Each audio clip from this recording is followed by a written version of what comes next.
नमो भगवते वासुदेवाय नमो नमः। जय श्री कृष्णा। आप सभी को देव उठनी एकादशी की अत्यंत हार्दिक शुभकामनाएं।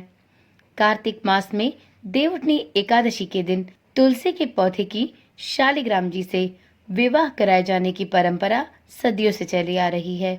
आज की वीडियो में हम जानेंगे कि किस प्रकार से विधिवत रूप से तुलसी जी का विष्णु रूपी शालिग्राम जी से विवाह किया जाता है और इस दिन की पूजा अर्चना किस प्रकार से की जा सकती है। ओम नमः शिवाय। जय श्री कृष्णा। आप सभी का सनातन धर्मसार चैनल पर बहुत बहुत स्वागत है।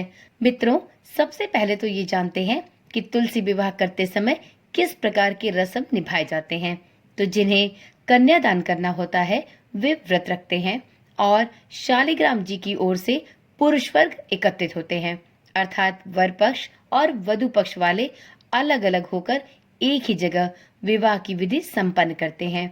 कई घरों में गोधली बेला पर विवाह संपन्न किया जाता है, या यदि उस दिन अभिजीत मुहूर्त हो तो उसमें भी आप विवाह कर सकते हैं।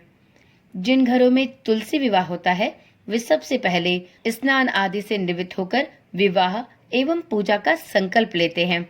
इसके बाद अपने आंगन में चौक सजाते हैं और एक चौक स्थापित करते हैं। आंगन नहीं हो तो आप मंदिर या छत पर भी तुलसी विवाह कर सकते हैं।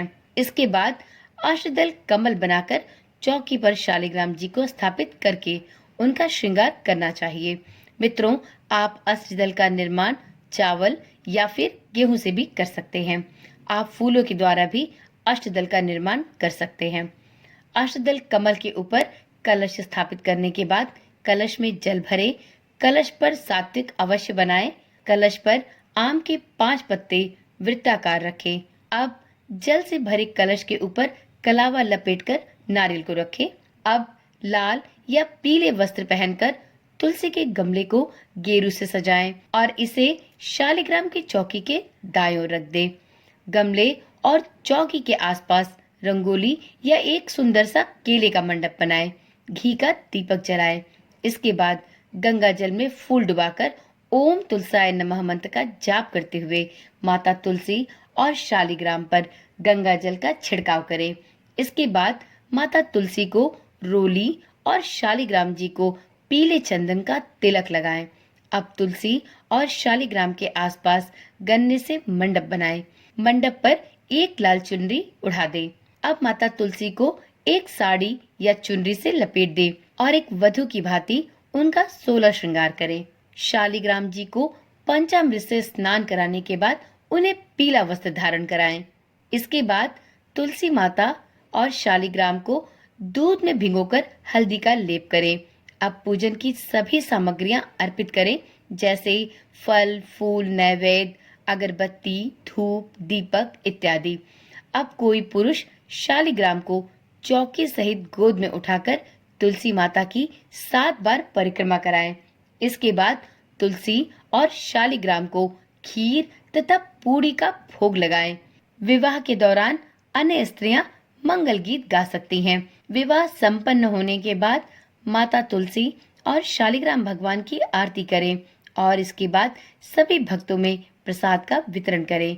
प्रसाद बांटने के बाद सभी सदस्य एकत्रित होकर भोजन को ग्रहण करें। तुलसी विवाह के समय विशेष मंत्रोच्चारण भी अवश्य करें।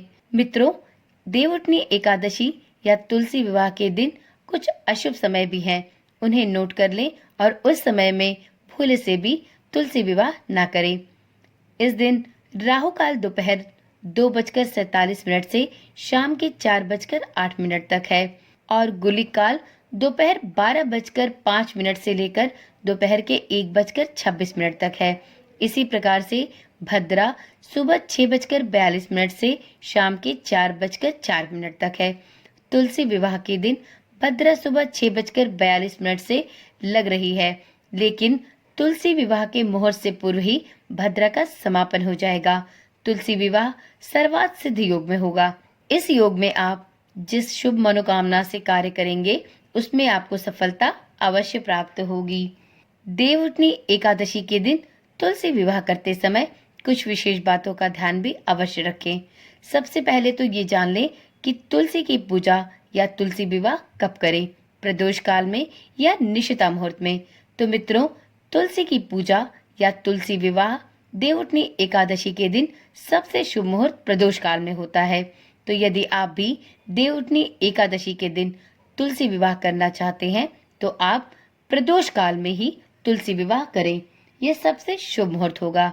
12 नवंबर को तुलसी विवाह का शुभ मुहूर्त प्रदोष काल के समय में होगा, शाम को 5:29 से लेकर रात के 7:53 तक।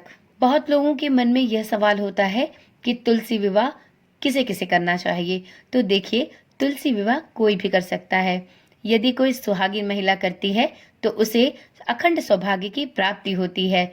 वहीं यदि तुलसी विवाह कुंवारी कन्याएं करती हैं तो इससे उनके विवाह के शीघ्र योग बनते हैं। तो इस प्रकार से तुलसी विवाह कोई भी कर सकता है।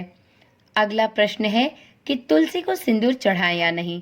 तो मित्रों, तुलसी विवाह के दिन जब तक आप माता तुलसी का विवाह न कर ले, उससे पहले माता को रोली चढ़ाएं, और जब आप विवाह संपन्न कर लें उसके बाद से आप तुलसी माता को सिंदूर चढ़ा सकते हैं। तो इस प्रकार से देवउठनी एकादशी या द्वादशी तिथि में पूरे नियम और विधि विधान सहित तुलसी विवाह अवश्य करें। तुलसी विवाह करने से सौभाग्य की प्राप्ति होती है, धन धान्य से घर भरा रहता है और साथ में व्यक्ति की जो भी मनोकामना है वो सभी शालिग्राम भगवान और माता तुलसी की कृपा से पूर्ण होती है। मित्रों, तुलसी विवाह के दिन भोग में पूड़ी और खीर का प्रसाद अवश्य बनाएं और इस नैवेद्य को चढ़ाने के समय तुलसी पत्र अवश्य अर्पित करें। मित्रों, वीडियो के अंत में जानते हैं कि तुलसी विवाह के समय कौन सा एक कार्य जरूर करना चाहिए। तो देखिए, भगवान शालिग्राम से माता तुलसी का विवाह कराते समय आपको तुलसी मंगलाष्टक का पाठ अवश्य करना चाहिए। मित्रों, यह संस्कृत में लिखा हुआ है। आप शुद्ध उच्चारण के साथ तुलसी मंगलाष्टक पाठ करें। यदि आप यह पाठ शुद्ध उच्चारण के साथ करने में असमर्थ हैं तो आप तुलसी मंगलाष्टक का ऑडियो सुन सकते हैं या किसी पंडित जी से भी आप इसका पाठ करा सकते हैं। तो चलिए, आज की वीडियो में इतनी ही जानकारी। फिर मिलते हैं एक नई वीडियो, एक नई जानकारी के साथ। तब तक के लिए ओम नमः शिवाय, जय श्री कृष्णा, राधे राधे।